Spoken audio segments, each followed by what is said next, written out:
जय हिंद सर्वांना. आजचं जे लेक्चर आहे ते असणार आहे पॉलिटी टॉपिक नंबर 2, भारतीय राज्यघटनेची वैशिष्ट्ये म्हणजेच फीचर्स ऑफ द कॉन्स्टिट्यूशन. हा लेक्चर जे आहे ते सेमी मीडियम असेल, म्हणजेच इंग्लिश आणि मराठी दोन्हीमध्ये मी सांगेन, व्यवस्थित सांगेन. लेक्चरमध्ये या टॉपिक मधून खूप सारे PYQ आलेले आहेत. जेव्हा जेव्हा एक स्पेसिफिक काय म्हणतात त्याला पार्ट येईल ना, तेव्हा मी तुम्हाला सांगेन की भाई इथनं क्वेश्चन्स आलेले आहेत, इथनं तुम्ही अभ्यास करा. खरं तर ह्यातनं सर्वातनं प्रश्न आलेले आहेत, जेवढं मी सांगणार आहे त्यातनं, पण तरीही मेन तुम्हाला मी सांगणार आहे. ओके, स्टार्ट करूया लेक्चरला. पहा, पहिले काय, जगातील सर्वात मोठी लिखित घटना कोणती, असा जर प्रश्न विचारला तर तुम्ही काय सांगायचंय, ते आहे आपला भारत, इंडियाची. ठीक आहे, सर्वात मोठी लिखित घटना आहे, म्हणून मी लास्ट लेक्चर मध्येही सांगितलं होतं. त्याला सिम्बॉल कोणता होता, हत्ती होता, एलिफंट होता. ठीक आहे, हे एक झालं. आता मेन गोष्टी म्हणजे आपल्या कॉन्स्टिट्यूशन मध्ये रिटर्न आहे बरं का, आपलं कॉन्स्टिट्यूशन रिटर्न लिखित आहे, हे तर माहीतच असेल. त्यामध्ये आर्टिकल किती, पार्ट किती, शेड्यूल्स किती, हे पाहून घेऊया. आता आर्टिकल म्हणजे कलम किती होती, पहिले किती होती, ओरिजिनली कलम किती होती, इथे मी साईडला ओरिजिनली देईल. ओरिजिनली म्हणजे मूळतः. ठीक आहे, आणि आता करंट म्हणजे ते करंट नाही जे तुम्हाला लागतं. ठीक आहे, ते नाही, म्हणजे सध्याचे करंट म्हणजे आता किती आहेत ते. ओके, ओरिजिनली होत्या 395 आर्टिकल. किती होते, 395 आर्टिकल. पेन एक चालत नाही, असो. ठीक, आणि करंटली किती आर्टिकल आहेत, तर 448 आर्टिकल आहेत. हे एक झालं. टोटल मिळून 448 आर्टिकल आहेत, आणि पूर्वी किती होते, 395. दुसरं म्हणजे भाग पण होते, कॉन्स्टिट्यूशन मध्ये पार्ट होते. किती पार्ट होते, अगोदर 22 पार्ट होते. आता सध्या किती आहेत, आता सध्या नवीन 25 आहेत. पूर्वी किती शेड्यूल होते, म्हणजे अनुसूची किती होत्या, तर 8 अनुसूची होत्या. आता सध्या किती आहेत, 12 अनुसूची आहेत. तुम्ही म्हणाल काहीच समजलं नाही, नाहीच समजायला पाहिजे, एवढं काही सध्या समजायची गरज नाही. फक्त पाठ ठेवा की किती आर्टिकल होते. 395, सध्या आहेत 448. पूर्वी पार्ट किती होते, भाग किती होते, 22. आता किती आहेत, 25. अनुसूची 8 होत्या, आणि आता सध्या 12 अनुसूची आहेत. एवढं तरी लक्षात राहील तुमच्या, नक्कीच राहील. आता हे जे भाग आहे ना, या भागमध्ये आर्टिकल कन्झ्युम आहेत. जसं की आता हे 395 शेड्यूलला बाजूलाच ठेवा, म्हणजे हे शेड्यूलच्या नंतर विषय काढू, कारण आजच्या टॉपिक मध्ये शेड्यूल होणार आहे 12चे 12. ओके, तर हे जे पार्ट आहेत, आता ह्या 22 पार्ट मध्ये पहिला पार्ट जो आहे ना, ते किती आर्टिकल कन्झ्युम करतं, तर 1 ते 4 पर्यंतचे आर्टिकल ते कन्झ्युम करतं. ह्यामध्ये हे भाग बनवलेले आहेत, ते पार्ट तयार केलेले आहेत. ठीक आहे, 1 ते 4 ह्यासाठी, मग 5 ते 11 कशासाठी तरी, मग 12 ते 35. ठीक आहे, मग 36 ते 51 असे पार्ट्स तयार केलेले आहेत त्यांनी. ओके, तर किती पार्ट्स आहेत, टोटल 25 पार्ट्स आहेत. आता तुम्ही म्हणाल मॅडम 25 पार्ट्स आणि 448 आर्टिकल आणि 22 शेड्यूल पाठ करायची गरज आहे का? पहा, आर्टिकल तर नाही पाठ करायची गरज, एवढे सारे जे इम्पॉर्टंट आहेत ग्रुप सी ला, ग्रुप बी ला मी तुम्हाला सांगत चालेन. ठीक आहे, आणि पार्ट्सचा पण सीन तसा नाहीये की इतके 25चे 25 पाठ करायची गरज आहे. जसे जसे आर्टिकल होते ना, तसे तसे तुमचे पार्ट्स ही पाठ होतील. ठीक आहे, ते वेगळे घ्यायची गरज नाही. आणि 12 शेड्यूल पाठ करायची गरज पडेल, यस, 12चे 12 शेड्यूल्स पाठ असणं खूप मस्ट आहे, मस्ट. ओके, समजलं तुम्हाला हे? चल, हे समजलंच असेल. थोडस पुढे जाऊया. पहा, जे भाग 7वा होता ना, आणि नवीन भाग आहे, भाग 7वा आणि नवीन भाग. राज्यघटनेतील भाग 7वा जो होता, एक सेकंड, मी हायलायटर यूज करू का? ह्यात हायलायटर नाहीये, असो पेनच यूज करेन.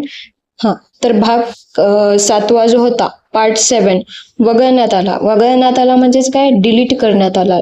ठीक आहे, त्याऐवजी कोणते यूज करत आहेत, 4A, 9A, 9B and 14A. ठीक आहे, पण हे पाठ करायची गरज आहे का? अजिबात नाही. हे राज्यसेवेला तुम्हाला कामाला येईल, पण इथे सध्या ग्रुप सी, ग्रुप बी मध्ये अजिबात कामाला येणार नाही. फक्त PYQ होता म्हणून मी दिला यामध्ये. ठीक, फक्त लक्षात ठेवा की 4A, 9A, 9B and 14A हे नवीन भाग जोडण्यात आले, भाग 7 डिलीट मारून. ठीक. तर नेक्स्ट पहा काय म्हणत आहे. तर काही ठिकाणी ना रिटन कॉन्स्टिट्यूशन असतं, काही ठिकाणी अनरिटन कॉन्स्टिट्यूशन असतं. कॉन्स्टिट्यूशन तुम्हाला माहीतच आहे, आपलं जे भारताचं कॉन्स्टिट्यूशन आहे है ना. तर कालच्या लेक्चरमध्ये मी सांगितलेलं आहे की हे जे कॉन्स्टिट्यूशन आहे यामध्ये आपण बाहेरच्या गोष्टी म्हणजे ब्रिटिशांच्या गोष्टी खूप ऍड केलेल्या आहेत, त्यांच्या गोष्टी पाहून ऍड केलेल्या आहेत. ठीक आहे, म्हणून आपल्या कॉन्स्टिट्यूशनला बोरोड कॉन्स्टिट्यूशन सुद्धा म्हणतात. काय म्हणतात? बोरोड कॉन्स्टिट्यूशन. ठीक आहे. तर काही असे देश होते ज्यांचे अलिखित राज्यघटना होती, म्हणजे अलिखित अनरिटन कॉन्स्टिट्यूशन होते. ठीक आहे, पण आपला देश कसा आहे? लिखित आहे. आपल्या देशाचा कसा आहे? लिखित आहे. दुसरं म्हणजे त्यांची पद्धत वगैरे पाहून घ्या, एक पद्धतशीर स्वरूपात आणि संरचनेत केलेले असते, ह्यात केलेले नसते. हे पाठ नका करू, फक्त पहा. एक सिस्टमॅटिक वे असतो, ठीक आहे, मांडण्याचा, संविधान मांडण्याचा. रीतसर किंवा औपचारिकपणे तयार केलेली असते. यस, आपण मांडलेली तर आहे, त्याला आपण ड्रॉ पण केलेला आहे आणि हाताने लिहिलेलं आहे. कोणी लिहिलंय सांगा बरं? कालच शिकवलेलं आहे ते मी. कोणी लिहिलं आणि कोणी डिझाईन केलं वगैरे. ओके, औपचारिकपणे तयार केलेली नसते ती, प्रघात आणि परंपरागत असो काहीतरी असेल. नका वाचू ते इम्पॉर्टंट. फक्त इम्पॉर्टंट काय आहे? उदाहरण आपले जे आहे ते रिटन आहे, युकेचे जे आहे ते अनरिटन. म्हणजे युकेने सर्वात पहिले ना कॉन्स्टिट्यूशन आणलं किंवा संविधान आणलं 1215 मध्ये. ठीक आहे, आणि ह्यालाच काय म्हणतात? Magna Carta of the world म्हणतात. काय म्हणतात? मॅग्ना कार्टा कार्ट्या ऑफ द वर्ल्ड असो. ओके, तर हे युकेची आहे. ठीक. नेक्स्ट पहा, संघराज्य व्यवस्था, फेडरलिझम. देशामध्ये एकापेक्षा जास्त स्तरावर सरकार असणे म्हणजे संघराज्य व्यवस्था असणे. आपल्या देशामध्ये एकापेक्षा जास्त स्तरावर सरकार आहे म्हणजे काय? तुम्हाला समजलं नसेल, ठीक आहे. आता तुम्हाला माहिती आहे काही गोष्टी केंद्र स्तरावर होतात म्हणजेच युनियन. ठीक आहे, काही गोष्टी काय होतात? राज्य स्तरावर होतात म्हणजे स्टेट. आणि काही गोष्टी काय होतात? संस्थानिक किंवा स्थानीय स्तरावर म्हणजेच लोकल बॉडीज, जे पंचायती वगैरे असते ना आपले लोकल बॉडीज वगैरे, त्या स्तरावर होतात. म्हणजे आपली जी गव्हर्नमेंट आहे ती काय आहे? 3 टायर गव्हर्नमेंट आहे. किती आहे? 3 टायर गव्हर्नमेंट. म्हणजे पहिले केंद्र येणार, मग राज्य येणार, मग लोकल बॉडीज येणार. ठीक आहे. आता एक मेन अजून मुद्दा सांगेन तुम्हाला की अधिकारांचे स्रोत कसे असतात. अधिकारांचे स्रोत इन द सेन्स, संघ राज्य व्यवस्थेत राज्य ही केवळ केंद्र सरकारचे प्रतिनिधी किंवा एजंट नसतात, तर त्यांना त्यांचे अधिकार थेट राज्य घटनेकडूनच मिळतात. म्हणजेच काय? जे संघ राज्याच्या व्यवस्थेत राज्य आहेत म्हणजे आपले जे भारतामध्ये जे कोणते कोणते राज्य आहेत ते राज्य जे आहेत ते पूर्ण केंद्रावर अवलंबून नसतात. ठीक आहे, ते पूर्ण केंद्रावर अवलंबून नसतात. त्यांच्याही गोष्टी जे आहेत ते कशामध्ये लिहून ठेवलेले आहेत? कॉन्स्टिट्यूशन मध्ये. ठीक आहे, कॉन्स्टिट्यूशन मध्ये लिहून ठेवलेल्या आहेत. समजली तुम्हाला? हे बस, हे पॉइंट एक लक्षात ठेवा. जर कधी स्टेटमेंट मध्ये आलं तर मग तुम्हाला यायला पाहिजे म्हणून मी दिले आहे ते. ठीक. आता फीचर्स पाहूया इम्पॉर्टंट वाले फेडरलिझमचे. संघ राज्याचे फीचर्स पहा.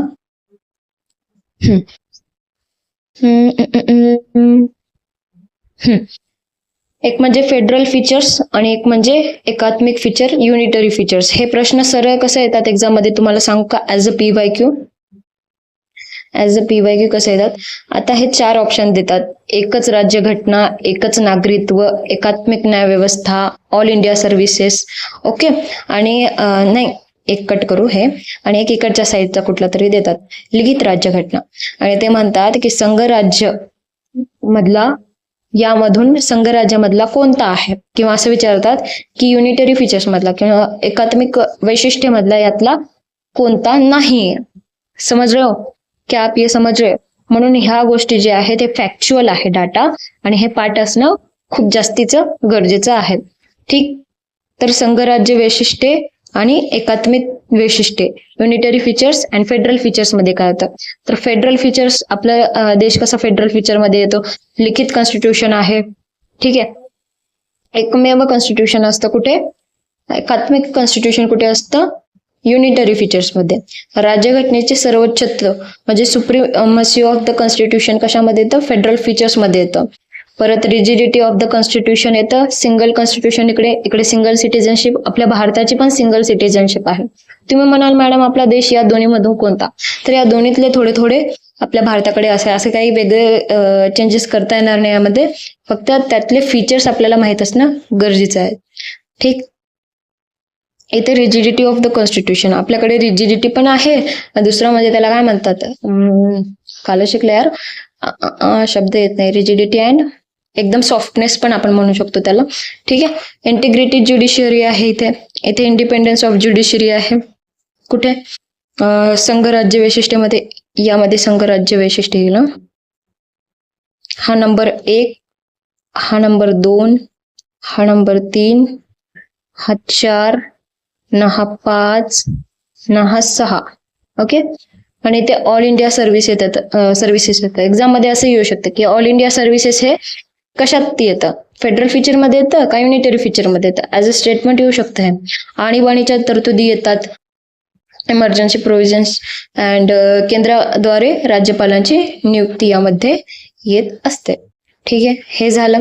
आता तुम्हाला कमेंट्स माहीत असणं गरजेचं आहे, म्हणजे आपल्या देशमध्ये फेडरल फीचर्स आहेत, फेडरलिझम आहे, त्यावरती काही जणांनी कमेंट केलेले आहेत. ते कमेंट्स आत्ताच्या राज्यसेवा एक्झाम मध्ये येऊन गेलेले आहेत आणि तलाठीमध्ये पण येऊन गेले.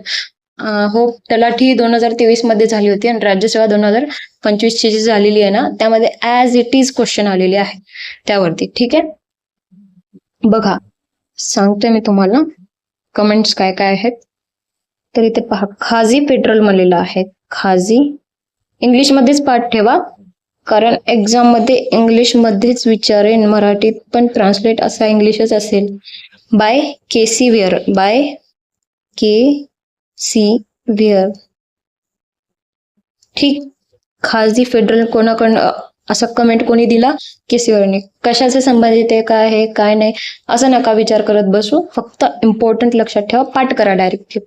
खाजगी federal, cooperative federalism, cooperative federalism. ठीक आहे, ते असं कोण बोललं तर बाय ग्रॅनविले ऑस्टिन, GRANVILLE, ग्रॅनविले ऑस्टिननी म्हटलेलं आहे. ठीक आहे, ते जागा नाही म्हणून लिहत नाहीये. दुसरा पहा, बार्गेनिंग फेडरलिझम. आता मी हे खाजी फेडरल मध्ये केसी खाजी असं इझी जातं है ना, बाय ट्रिक असं लक्षात ठेवलं होतं मी. Cooperative federalism Granville Austin directly मी लक्षात ठेवलं होतं. आणि बार्गेनिंग फेडरलिझमचं एक ट्रिक सांगेन मी तुम्हाला, लिहा अगोदर, बार्गेनिंग फेडरलिझम. बार्गेन करणे म्हणजे माहितीये का तुम्हाला, बार्गेन करणे, बार्गेन म्हणजे आता एखाद्या मंडईत गेलो आपण, भाजी मंडई असते ना, बाजार असतो ना, त्या मंडईत गेलो आणि म्हटलं की मावशी तू भाजी जाम महाग लावतेस, 20 रुपयाची कुठे भाजी असते का, तू 10ला दे. त्याला काय बोलतो आपण, बार्गेन करणे. ठीक आहे, म्हणजे कमी करून मागणे. ठीक, तर आमच्या बाजूला एक बाई राहते, बाई म्हणजे काकू राहतात, मोरे काकू, मॉरिस जोन्स असं लक्षात ठेवा. तर त्या बार्गेन करतात. काय करतात, bargain. Morris Jones, MORRIS. Okay, हे झाले बार्गेनिंग फेडरलिझम. अजून एक फेडरलिझम आहे, federalism with centralising tendency. Federalism with centralising tendency. हे कोणी, आयव्होर जेनिंग्सनी, IVOR जेनिंग्स. ओके, बस 2च लक्षात ठेवायचे. कोणते कोणते, एक कोऑपरेटिव्ह फेडरलिझम ग्रॅनविले ऑस्टिन, एक federalism with centralising tendency Ivan Jennings. बाकी तर बार्गेनिंग वाला मी सांगितलं तुम्हाला आयडियाने, खाजी वाला पण सांगितलेला आहे. ठीक है, क्या आपको ये चीज समझ में आई है, तो आई होगी. तो आगे चलते हैं. आता आपलं जे कायदे मंडळ आहे, आपले जे कायदे बनतात, तुम्हाला माहितीये की कुठला तरी नवीन कायदा, आता काय होतो की भाई जुने कायदे असतात जे आता काही कामाचेच नाहीयेत, नवीन कायदे असतात जे ऍड करायचे आहेत. मग काही जुने कायदे डिलीट मारतात, काही नवीन कायदे ऍड होतात. जसं की पहा, एक उदाहरण देईल साधंसं, की पहिले काय व्हायचं, चोऱ्या व्हायच्या, डिरेक्टली घरात दरोडा पडायचा है ना, तर त्यासाठी कायदे होते काही, आत्ताही पडतो, आत्ताही आहे तसं, फक्त एक दृष्टिकोन बदला थोडस, एक्झाम्पल पुरतं. की काय होतं, चोरी होते घरात आणि कायदा तयार होतो की चोरी करणाऱ्याला, घरात चोरी करणाऱ्याला, दरोडा पाडणाऱ्याला 3 वर्षाची सजा. ठीक आहे, असा कायदा काहीतरी होतो. मग नंतर काय होत असेल, एक सेकंड. मग नंतर डेव्हलप होतात, देश डेव्हलप होतात, जसं की आपला देश डेव्हलप झाला, यूपीआय वगैरे आला, फोन पे आला. ठीक आहे, सगळ्यांना बच्चा बच्चा जानता है यूपीआय कैसे चलाना है, QR कोड स्कॅन मारायचं वगैरे. मग हळूहळू काय झालं, ओटीपी वरून चोऱ्या करण्यात येतल्या. ओटीपी म्हाताऱ्याला कॉल करायचा, काका असं असं तुमचे पैसे डबल करतो तुमचे, तुम्ही काय करा, ओटीपी सांगा. ओटीपी सांगितला, पैसे गायब. तर हे कायदा नव्हता. ठीक आहे, आता दरोडा पडणं कमी झालं आणि जे ओटीपी वाला ते जास्त झाला. मग सरकारला समजायला लागलं की यार कायदे आणण्याची गरज आहे, हा कायदा घ्यायला लागेल, यांना पण काहीतरी सजा म्हणून मोठे शिक्षा तयार करायला लागेल, असं लक्षात आलं. ठीक, मग हे जे कायदे आहे, मग हे कायदे कोण तयार करतं, कायदे कोण तयार करतं, तर कायदे करणारी बॉडी असते लेजिस्लेटिव्ह बॉडी, कायदे मंडळ असतं. इट मेक्स लॉज, हे काय करतं, लॉज तयार करतं. It makes laws. Executive body असते, कार्यकारी मंडळ असतं, हे काय करतं, हे शेवटी बघूया. पहिले काय करतं, मेक्स लॉज होतं. मग न्यायपालिका किंवा ज्युडिशरी काय करतं, हे लॉज व्यवस्थित आहेत का, या लॉजने कोणाचं नुकसान तर होणार नाही ना, हे लॉज व्यवस्थित एक्झामाइन करायचं काम कोण करतं, ज्युडिशरी करतं, म्हणजेच न्यायपालिका करते आपली.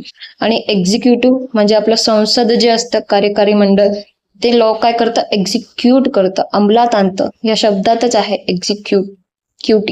Okay, that's it. So simple ना. नेक्स्ट पहा, शेड्यूल्स. आता तुम्हाला मी सांगितलं की आपल्याकडे किती आर्टिकल्स आहेत, 448. किती पार्ट्स आहेत, 25. आणि शेड्यूल्स किती आहेत, 12. सध्याचं सांगत आहे, जुने नाही. ओके, तर ते 12चे 12 शेड्यूल्स आपल्याला पाहणं खूप इम्पॉर्टंट आहे, जे की एक्झाम मध्ये हमखास येतं. ओके, प्रत्येक एक्झाम पहा, प्रत्येक पेपर पहा तुम्ही MPSCचा तुम्हाला, आणि TCSचा पण पहा, तुम्हाला हे शेड्यूल्स मधले क्वेश्चन येणार. त्यासाठी एक ट्रिक आहे, उसके लिए भी अपने पास दवा है. क्या ट्रिक है, जग जाहीर ट्रिक आहे ही, मी नाही बनवली आहे. Okay, tears of old PM. शक्यतो तुम्ही मराठीमध्ये नका पाठ करू याला, tears of old PM, OLD PM. ठीक आहे, तर या टीयर्स ऑफ ओल्ड PM मध्ये टी म्हणजेच टेरिटरीज, यामध्ये किती आहेत मोजा अगोदर, हे 12 आहेत का, मोजा. टेरिटरीज येतं. ओके, टेरिटरीज म्हणजे काय, म्हणजे नेम्स ऑफ स्टेट्स अँड युटीज. नाव असतात यामध्ये, नाव कोणाचे, स्टेट्सचे नाव, युटीजचे नाव. कोणाचे असतात, स्टेट अँड युटीज. युटीज माहिती आहे का तुम्हाला, किती युटीज आहेत, 8 युटीज आहेत. कोणकोणत्या सांगा बरं, माहित नसेल काही टेन्शन नाही, पण एवढं लक्षात ठेवा, टी म्हणजे काय, टेरिटरीज नेम्स. ठीक आहे. ई म्हणजे इमॉल्युमेंट्स. इमॉल्युमेंट्स म्हणजे काय, भत्ते. इमॉल्युमेंट्स कोणाचे कोणाचे भत्ते, आपले राष्ट्रपतीचे भत्ते, आपले व्हाईस प्रेसिडेंटचे भत्ते, प्रेसिडेंट, व्हाईस प्रेसिडेंट, आपल्या राज्यपालाचे, गव्हर्नरचे भत्ते, आपल्या स्पीकरचे भत्ते. ठीक आहे, डेप्युटी स्पीकरचे भत्ते, असे बरेच जणांचे आहेत. फक्त तुम्ही इमॉल्युमेंट्स असं लक्षात ठेवा. थर्ड काय, TEA. Okay, tears of old PM मध्ये थर्ड काय, affirmation, oath and affirmation. Affirmation म्हणजेच काय, म्हणजे काय, इथे निवडून आलेला आहे एखादा, काय रायटिंग आहे माझी, अरे यार, सॉरी सॉरी सॉरी, थांबा मी ना बाजूला लिहायला घेईल, एक सेकंड ना. Tears of old PM.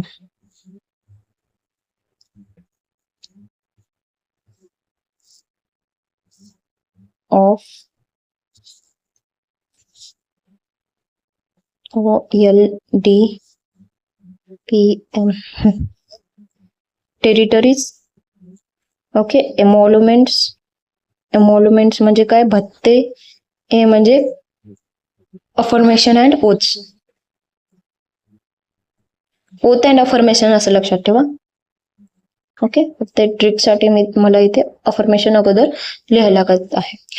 तर अफर्मेशन आणि ओथ, आता कोणी निवडून आला ना, मग काय होतं की त्याला शपथ घ्यायला लागतं. शपथविधी पाहिलेली असेल ABP माझ्यावरती, तर ते शपथ घ्यायला लागतं. तर शपथ जेव्हा देवाच्या काय म्हणतात त्याला, भगवान के वास्ते कसम ले रहा हूं अशा टाईपची असेल तर त्याला ओथ म्हणतात. पण जो कोणी नास्तिक असेल तर त्याला अफर्मेशन देतात. ठीक आहे, तो काय करेन, अफर्मेशन देईल. बस इतकंच लक्षात ठेवा. 4th नंबरचा आहे allocation the seats of Rajya Sabha, म्हणजेच राज्यसभेचे सीट्स यात येणार. Okay, 3 years. हे 5th काय, यस शेड्यूल्स वाला. तर यस मध्ये शेड्यूल एरियाज येणार. शेड्यूल म्हणजेच कोणते कोणते शेड्यूल एरिया येणार यामध्ये, तर एक येणार आंध्र प्रदेश, दुसरा छत्तीसगड.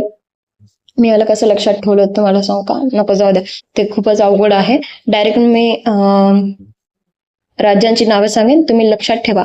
आंध्र प्रदेश, छत्तीसगड, महाराष्ट्र, झारखंड, मध्य प्रदेश, गुजरात, हिमाचल प्रदेश, ओडिसा, राजस्थान, तेलंगणा. ओके, हे कशामध्ये येतात, schedule areas and schedule tribes मध्ये येतात. शेड्यूल एरियाज अँड ट्राईब्स मध्ये हे येणार. ओके, हे झालं यस वाला. ओ वाला काय येणार, sorry, years of old PM. O मध्ये कोणते कोणते येणार, तर ओ मध्ये अदर शेड्यूल ट्राईब्स येणार. अदर शेड्यूल ट्राईब्स यामध्ये कोणते कोणते राज्य येणार, तर यामध्ये येणार एटीएम विदाउट मनी. एटीएम म्हणजे हे सर्व सॉरी नॉर्थ ईस्ट वाले जे राज्य आहेत ना, या साईडचे, आपला देश असा आहे, तर या साईडचे जे राज्य आहेत त्यामधले एटीएम विदाउट मनी. मनी म्हणजे मणिपूर येणार नाही, विदाउट मनी म्हणजे मणिपूर येणार नाही. मग कोण कोण येईल, आसाम एक येईल, त्रिपुरा एक येईल, मिझोरम एक येईल आणि मेघालय एक येईल. एटीएम विदाउट मनी म्हणजे मणिपूर येणार नाही यामध्ये, ट्रिक मध्ये. अशा एफ मध्ये इरेज करेन थोडस आणि लिहिल व्यवस्थित. अरे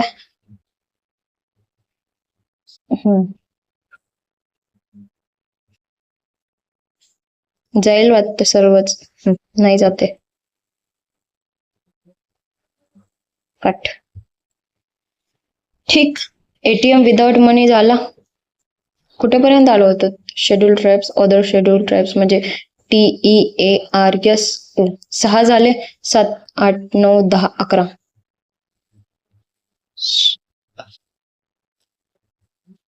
मलाच कधी कधी कन्फ्युज होतं भेंडी. Tears of other schedule tribes हा फेडरल फीचर्स, यामध्ये फेडरल फीचर्स येतात, फेडरलिझम येतं. ठीक, तर फेडरल फीचर खूप इम्पॉर्टंट आहे.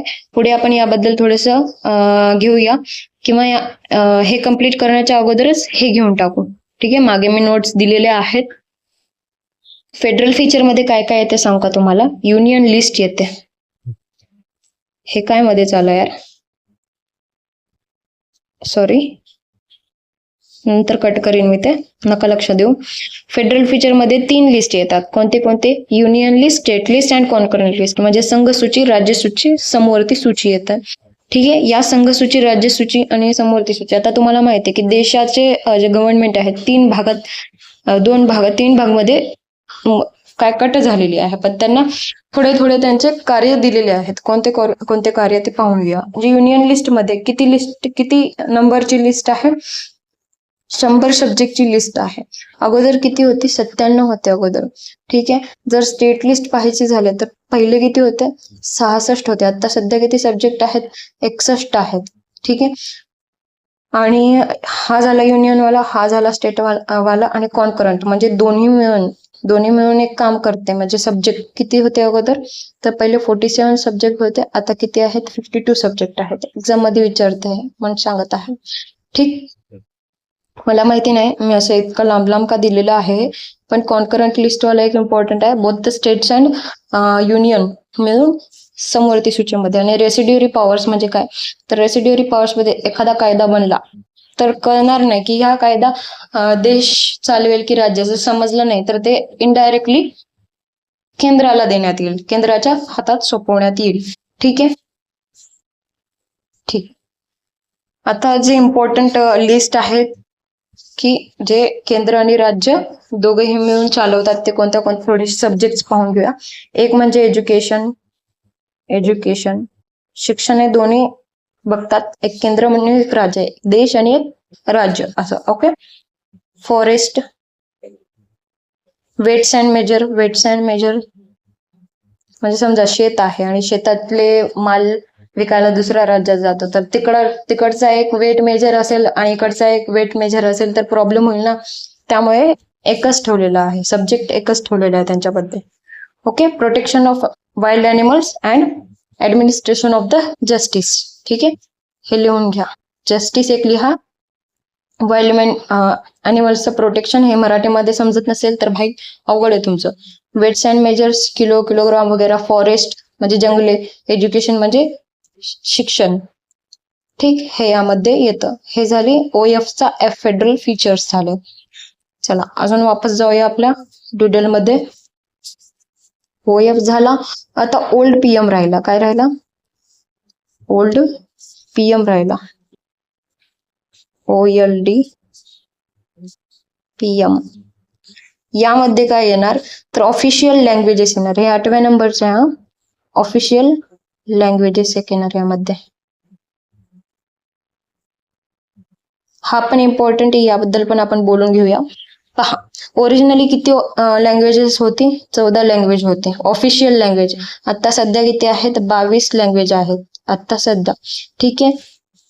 पहिल्या सुधारणेनुसार सुधारणा म्हणजे काय? आता पहा, कॉन्स्टिट्यूशन लिहिताना काही चुका पण झाल्या असतील, म्हणजे कुठला तरी ऍक्ट तयार केला पण ते ऍक्ट व्यवस्थित नाहीये तर त्या ऍक्टला सुधारत होते, त्याला काय म्हणतात? सुधारणा. मग जेव्हा 21वी सुधारणा झाली, पहिलीच म्हणत 21वी सुधारणा झाली ना, तेव्हा 1967 मध्ये ही सुधारणा झाली होती 21वी. त्यामध्ये कोणती लँग्वेज ऍड झाली होती तर Sindhi. Okay, Sindhi language add झाली. हे एक्झाम मध्ये येतं, बी मध्ये पण येणार, सी मध्ये पण येऊ शकणार. ठीक आहे. मग जेव्हा 71वी सुधारणा झाली, 71st कॉन्स्टिट्युशनल अमेंडमेंट म्हणतात सुधारणेला, केव्हा झाली ती? 1992 मध्ये झाली. ठीक आहे. तर त्यामध्ये कोणते कोणते लँग्वेज ऍड झाले? KMN लँग्वेज ऍड झाले. KMN म्हणजे ही झाली कोकणी, ही झाली मणिपुरी, ही झाली नेपाली. ओके, अजून थोडे सांगेन. 92nd जेव्हा सुधारणा झाली, ठीक आहे, CAA टाकत आहे, कॉन्स्टिट्युशनल अमेंडमेंट ऍक्ट. ठीक, 2003 मध्ये झाले आहे. ठीक, तर यामध्ये कोणते कोणते ऍड झाले? BDSM लक्षात ठेवा, BDSM. बोडो, डोगरी, संथाली, मैथाली. संथालीची ओल्ड चिकी खूप फेमस आहे. ओल्ड चिकी आपले राष्ट्रपती संथाली लँग्वेजचे आहेत. ठीक आहे. ओल्ड चिकी साहित्य तिथं खूपच इम्पॉर्टंट आहे. दुसरा म्हणजे 96 कॉन्स्टिट्युशनल अमेंडमेंट आला, सुधारणा आला, कायदा. ठीक, केव्हा आलेला आहे? 2011 मध्ये. त्यामध्ये कोणत्या देशाचं काय झालं तर कोणतीही लँग्वेज ऍड झालेली नाही, पण त्या लँग्वेजचं नाव चेंज झालं. एक म्हणजे ओरिया जी आहे, तर ओरियाचं नाव काय झालं? ओडिया. टोटल किती होते? 14. आता 22 आहेत. ठीक, आता सध्या करंटचा क्वेश्चन म्हणून एक क्वेश्चन येऊ शकतो, मराठीशी संबंधित आहे. कट. तर क्लासिकल लँग्वेजेस ऑफ इंडिया विचारलं तर काय सांगणार तुम्ही? क्लासिकल लँग्वेजेस ऑफ इंडिया किती आहेत टोटल माहिती आहे का तुम्हाला? तर सध्या पहिले 5 होत्या, आता 11 आहेत. ठीक आहे. त्या 11 मध्ये आपली मराठी पण ऍड झालेली आहे गेल्या वर्षी म्हणण्यापेक्षा ऑक्टोबरच्या 2024 मध्ये ऍड झालेली आहे. ओके, तर ट्रिक सांगते तुम्हाला. जुन्यांची ट्रिक नाही, नवीनची ट्रिक सांगेन, जे 2024 मध्ये ऍड झालेले. जुन्यांचे लक्षात ठेवा तुम्ही. तमिळ, ठीक आहे, क्लासिकल लँग्वेज वेगळा, ठीक आहे, संस्कृत, तेलुगू, कन्नडा,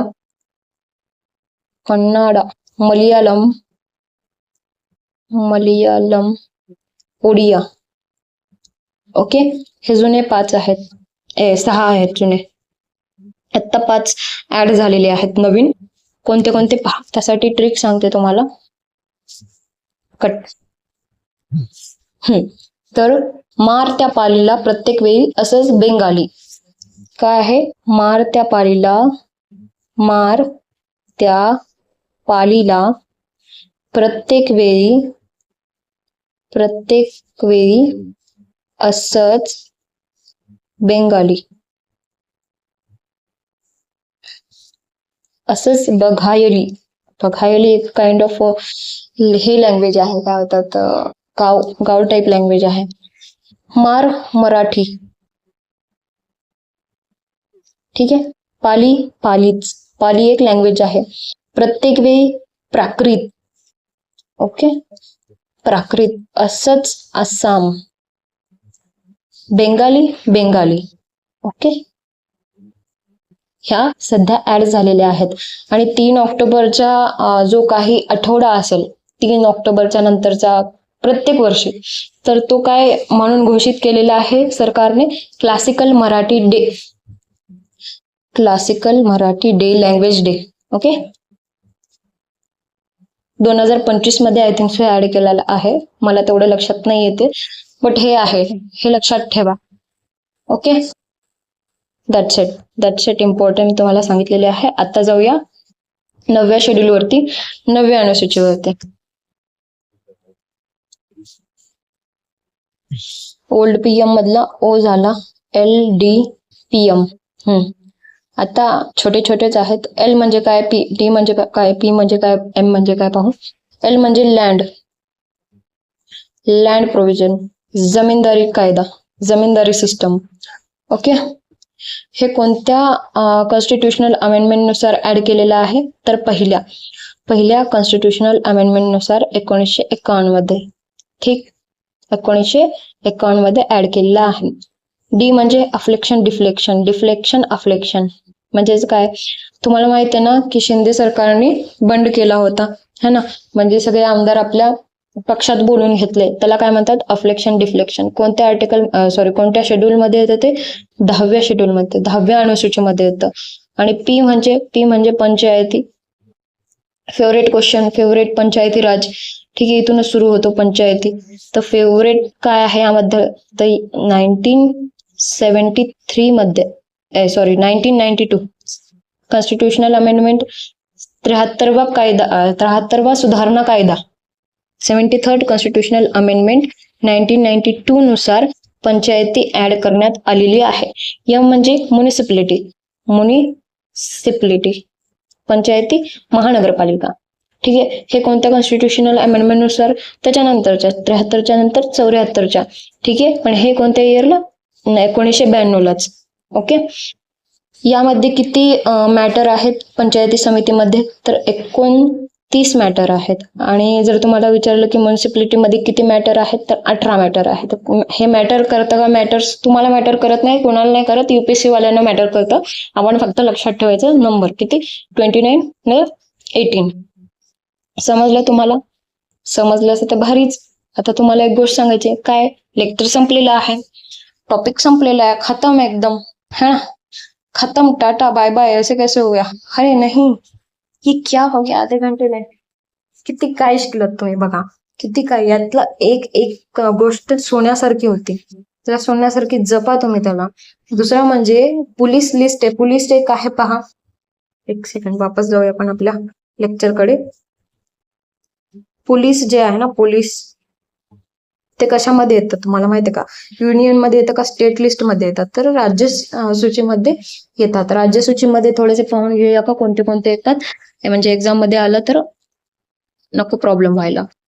तर राज्य सूचीमध्ये कोणते येतात? पब्लिक ऑर्डर येतं,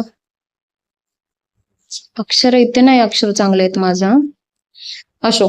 परत हेल्थ एक येतं, ठीक. लिक्कर येतं, लिक्कर 90. शेती येते, मत्स्यपालन येतं, ठीक आहे. युनियन लिस्ट मध्ये काय काय येतं? युनियन लिस्ट मध्ये सर्वात इम्पॉर्टंट डिफेन्स येतं, ठीक. डिफेन्स, आर्म्स येतं, इंग्लिश मध्येच लक्षात ठेवा. एअरवेज येतात, ओके. आणि कॉन्करंट लिस्ट, दोन्ही लिस्ट मध्ये काय काय ते सर्वात इम्पॉर्टंट सांगायचं राहिलं माझं.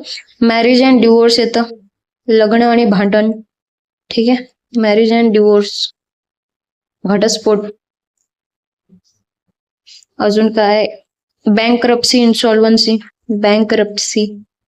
बँकरप्सी म्हणजे काय? ज्याने बँकला लुटला, म्हणजे चोरी नाही, जसे की लपून गोष्टी केला, लुटला, ह्या कशामध्ये येतात? कॉन्करंट लिस्ट मध्ये येतात. इलेक्ट्रिसिटी येतं यामध्ये, इलेक्ट्रिसिटी येतं. अजून तुम्हाला माहितच आहे education, forest, weights and measures हे सांगितले मी तुम्हाला. Okay, protection of wild animals, that's it. बस. कसं वाटलं तुम्हाला आजचं लेक्चर? आवडलं का? आवडलं असेल तर नक्कीच कमेंटमध्ये सांगा आणि शेअर पण करत चला, हेल्प होऊन जाईल एक्झाम मध्ये. अभ्यास करत आहात ना? करत चला, लक्ष नका देऊ ऑनलाईन होणार आहे का ऑफलाईन. आय होप, म्हणजे मला असं 90% वाटतं की ऑफलाईनच होईल एक्झाम. त्या सरकारचं नेहमीच असतं काहीतरी स्वतःच काढायचं आणि काहीतरी स्वतःच बंद करायचं. म्हणतात की भाई आम्ही केलं, आमच्यामुळं हे व्यवस्थित झालेलं आहे, ठीक आहे, आम्ही कसं तुम्हाला रक्षण करतो, तुमच्या गोष्टी कसं आम्ही ऐकतो हे वगैरे दाखवायचे प्रत्येक वेळेस काहीतरी चालूच असते त्यांची. त्यामुळे या गोष्टीकडे लक्ष नका देऊ. तुमच्याकडे उरलेले जेवढे दिवस आहेत त्यामध्ये अभ्यास करा, दॅट्स इट. आणि तुम्ही क्रॅक करा एक्झाम, ठीक. बाकी हे प्रेझेंटेशन कसं वाटलं तर जरा सांगा ना. छान देते ना मी, जरासं शिस्तीत. असो, तर एंड करत आहे लेक्चरला. पॉलिटीचं आता मेन उद्यापासून अजून सुरू होईल. हे पण 2 लेक्चर खूप मेन होते, ते बेसिक होते, ज्यामधनं प्रश्नही येतात, ठीक आहे. आता उद्यापासून थोडेसे आर्टिकल्स वगैरे सुरू होणार आहेत, ठीक. एंड करत आहे मी लेक्चरला. भेटूया उद्याच्या लेक्चरमध्ये. जय हिंद.